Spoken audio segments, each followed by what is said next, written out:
I didn't just uninvite my mother from my wedding. I told her she was just as bad as the woman she spent her entire life trying to escape. And then I hung up. The silence after that call. It wasn't peaceful. It was heavy. Because no matter how much I tried to convince myself I was right, there's a part of me that keeps asking, did I just become the villain in my own story? When I was 15, my world was simple. It was just me, my mom, and my stepdad. And for the longest time, it actually felt like a family. I used to call him Dad. We'd have dinners together, laugh at stupid things, watch movies like nothing could ever break us. But there was always one thing missing. My mom's side of the family. My grandparents. They didn't exist in our world. At least not in any real way. Every time I asked about them, my mom would shut down. Not angry. Not sad. Just distant. Like I had asked about something I wasn't supposed to know. But I was 15. Curious. And tired of being kept in the dark. So I did what any teenager with a phone and too many questions would do. I looked them up. And I found them. They were normals. Or at least they seemed normal. They were excited to talk to me. Excited to finally know me. And for the first time, I felt like I was filling in a missing piece of my life. So when my birthday came around, I made a decision. One small decision that would quietly destroy everything. I invited them. I thought it would be a surprise. Something that might even bring everyone together. I thought maybe my mom just needed time. Or closure. Or a reason to face them again. I thought I was doing something good. I was wrong. The moment they walked through that door, everything changed. My mom didn't just get upset. She broke. Panic. Real panic. The kind that makes your body forget how to breathe. The kind that turns your face into something unrecognizable. And then, the cops were called. My birthday turned into chaos. Voices raised. Doors slammed. Strangers in uniform standing between people who clearly had a history I didn't understand. And then came the aftermath. That's when I learned the truth. They weren't normals. They were awfuls. The kind of people you don't just cut off. You run from. And in that moment, I realized what I had done. But the worst part, it didn't end there. Because what came after wasn't just anger. It was punishment. Endless. Silent. Cold. My stepdad, who I once called Dad, yelled at me like I had destroyed something sacred. And my mom, she didn't yell. She didn't cry. She just stopped being my mother. She ignored me. Avoided me. Looked through me like I didn't exist. And no matter how many times I apologized, it was never enough. They said they needed time. That things would go back to normal. But they never did.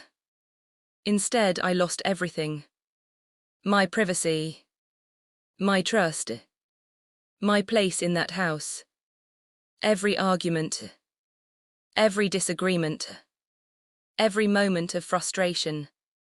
Somehow always came back to that one day. That one mistake. Like I was frozen in time as the worst version of myself. And high school. It wasn't just hard. It was a nightmare I had to live in every single day. I thought college would fix it. Distance. Space. Time. I thought maybe we'd find our way back. But therapy taught me something I didn't want to hear. Some relationships don't heal. Not because you didn't try. But because the other person never stopped punishing you. And the final crack.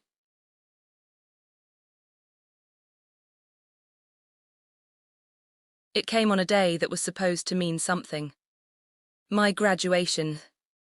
I invited her. Despite everything. Despite the silence. Despite the years of feeling like I didn't exist. And she said yes. But then she asked something that changed everything. She asked to see the guest list. Because she still didn't trust me. After all those years. After all the distance. After all the proof that I wasn't that 15-year-old anymore.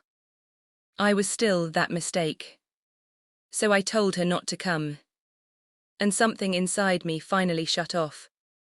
Not loudly. Not dramatically. Just quietly. Completely. From that point on. She wasn't my mother anymore. Just someone I saw at family gatherings. Someone I didn't speak to. Someone who no longer had access to me. So when my wedding came around, the decision felt simple. I didn't invite her. Or my stepdad. And for the first time in years, I felt in control. Until the phone rang. She had found out.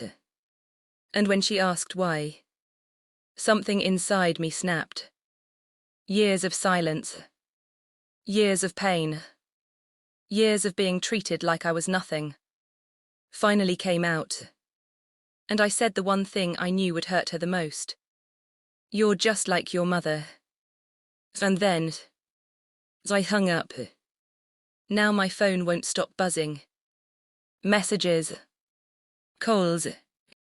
Voices telling me I went too far. My brother says she's a wreck. That she's falling apart. That I should just invite her. That she's still my mom. My stepdad tried to talk to me. I told him to stay out of it. And now, everything feels loud again. Like that day. Like that moment. Like I'm 15 all over again. Standing in the middle of something I don't fully understand. Except this time. I do understand. I understand exactly what I'm doing. And that's what scares me. Because this isn't a mistake. This is a choice. A final one. So now I'm left with a question no one else can answer for me. Am I protecting myself? Or am I becoming the very thing I tried to escape? And if I open that door again, will anything actually be different? Or will I just be walking back into the same story? Hoping for a different ending?